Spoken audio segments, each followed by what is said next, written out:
Hello बच्चों, नमस्कार। मैं हूं नारायण पटेल। आपके अपने चैनल पर आज हम बात करेंगे जो आज पेपर हुआ है विद्या ज्ञान प्रवेश परीक्षा का। जो बॉयज़ था उन्होंने एक पेपर भेजा है, उसी का मैं जीएस का पोर्शन लेके आया हूँ। इसके पहले मैंने गणित करा दिया और इसके बाद अभी आपको रीजनिंग भी मिल जाएगी। दिया गया निम्नलिखित खाद्य श्रृंखला के आधार पर हम जीव एक्स और वाई के बारे में क्या कह सकते हैं। तो आप यहाँ पर देख रहे होंगे, यहाँ पर आपको एक चित्र दिखाया जा रहा है जिसमें घास जो है ये वाई खा रहा है और उसी को एक चिड़िया को वो भी खा रहा है। इसका मतलब ये तो हो गया आपका सर्वाहारी।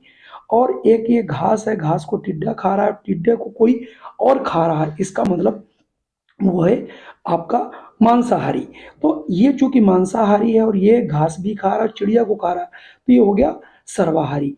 इसका मतलब यहाँ से अगर हम ऑप्शन को चुनेंगे तो हमारा आंसर डी वाला बिल्कुल सही हो जाएगा। अब चलिए बढ़ते हैं हम अगले प्रश्न पर। अगला प्रश्न अगले पेज पर आपको मिलेगा। अगला प्रश्न आपको दिया गया, नीचे दिए गए जीवों में क्या समानता। देखिए, मच्छर जैसा कुछ बना है, एक पक्षी बना है, दूसरा एक आपका जो है पतंगा बना हुआ है जिसे आप लोग बोट बोलते हो, है ना। तो इसमें ये सभी रेंगते रेंगते तो है नहीं, सभी उड़ते जरूर हैं। देखिए, अगर आप देखोगे ये भी उड़ता है, ये भी उड़ता है और ये भी उड़ता है, ये तीनों उड़ते जरूर हैं। तो यहाँ पर आपको यहाँ से उसी के आधार पर आपको ऑप्शन जो मेरे हिसाब से है वो आपको सी लगाना चाहिए, यानी सॉरी ऑप्शन बी कि सभी उड़ते हैं। अगला आप देखिए, एक व्यक्ति मलेरिया से पीड़ित है, निम्नलिखित में से कौन से लक्षण दिखाई देते हैं। देखिए, बुखार और पेट दर्द तो नहीं होता, ठंड और कंपन के साथ जरूर बुखार आता है। यानी जिसको अगर मलेरिया है, मलेरिया में बताया जाता है कि जो ठंड लग के जिसमें बुखार आए, बहुत ज़्यादा ठंड लगे और बुखार है, उसको हम लोग मलेरिया कहते हैं।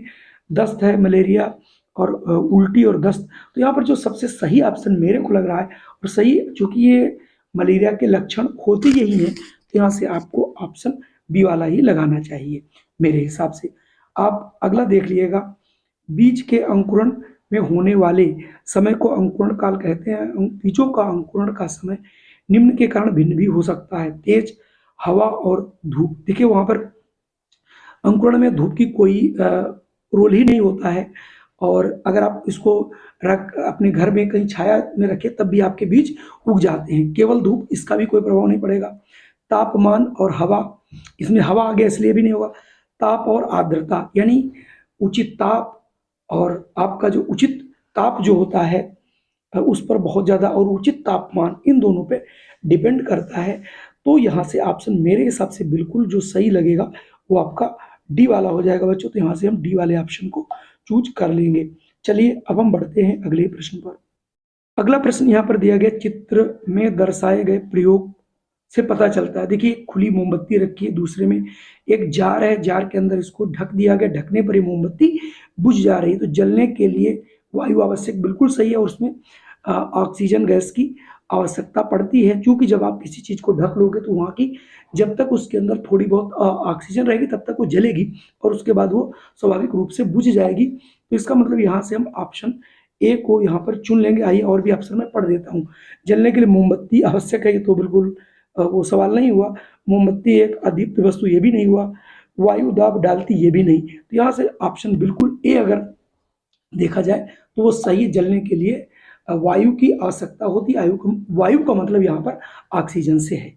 अगला प्रश्न, नीचे दिए गए संकेतों की सहायता से पुरस्कार की पहचान कीजिए। यहाँ पर एक पुरस्कार दिया गया, यानी इस पुरस्कार की आकृति पीपल के पत्ते जैसी होती, यानी पीपल के पत्ते पर बनी होती। इसके केंद्र में सूर्य और उसकी किरणों की आकृति होती। इसके पृष्ठभाग पर राष्ट्रीय प्रतीक बना होता है। तो ये जो भारत रत्न दिया था, भारत में जो सबसे बड़ा जो चिन्ह है, जो सबसे बड़ा पुरस्कार है, समझिए आप, विशिष्ट क्षेत्रों में दिया जाता है और कई साल में एक बार, मतलब कभी के 2-2 3 साल के बाद दिया जाता है। तो यहाँ पर आप देखे होंगे, इसका देखिए चित्र जो आपके सामने दिखाई पड़ रहा है, ये चित्र भारत रत्न का है और भारत रत्न ही यहाँ पर ऑप्शन हो जाएगा जिसमें उपरोक्त दिए गए सभी संकेत मौजूद हैं। बढ़ता हूं मैं अगले प्रश्न पर। अगला प्रश्न है, कर्नाटक में हम्पी अपने अविश्वसनीय खंडहरों के लिए प्रसिद्ध है, जो यूनेस्को की विश्व धरोहर स्थल है। भारतीय इतिहास में हम्पी क्यों प्रसिद्ध है? मौर्य साम्राज्य की राजधानी, ये बिल्कुल गलत है। गुप्त राजवंश के दौरान यह व्यापार का प्रमुख केंद्र था, ये भी ठीक नहीं है। विजयनगर साम्राज्य के दौरान यह अपने मंदिरों के लिए प्रसिद्ध था। ये बिल्कुल सही है। विजयनगर में हम्पी जो है वो अपने वहाँ के जो मंदिर हैं वो बड़े ही विशिष्ट मंदिर थे, आज वो भले ही खंडहर हो। तो यहाँ पर ये ऑप्शन सी वाला मेरे हिसाब से बिल्कुल सही होगा।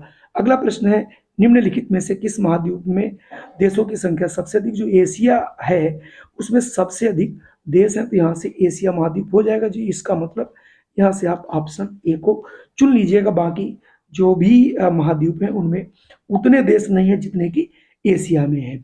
अगला है, निम्नलिखित शब्दों का संबंध किस खेल से? हैट्रिक है, गोल है, पेनाल्टी कॉर्नर है, पेनाल्टी स्ट्रोक है और ड्रिबल है। तो यहाँ पर आप देखोगे जो हॉकी का खेल होता है, हॉकी में इन सभी शब्दों का प्रयोग किया जाता है, यानी चाहे हैट्रिक हो, चाहे गोल हो, या पेनाल्टी कॉर्नर हो, या पेनाल्टी स्ट्रोक हो और ड्रिबल। ठीक है।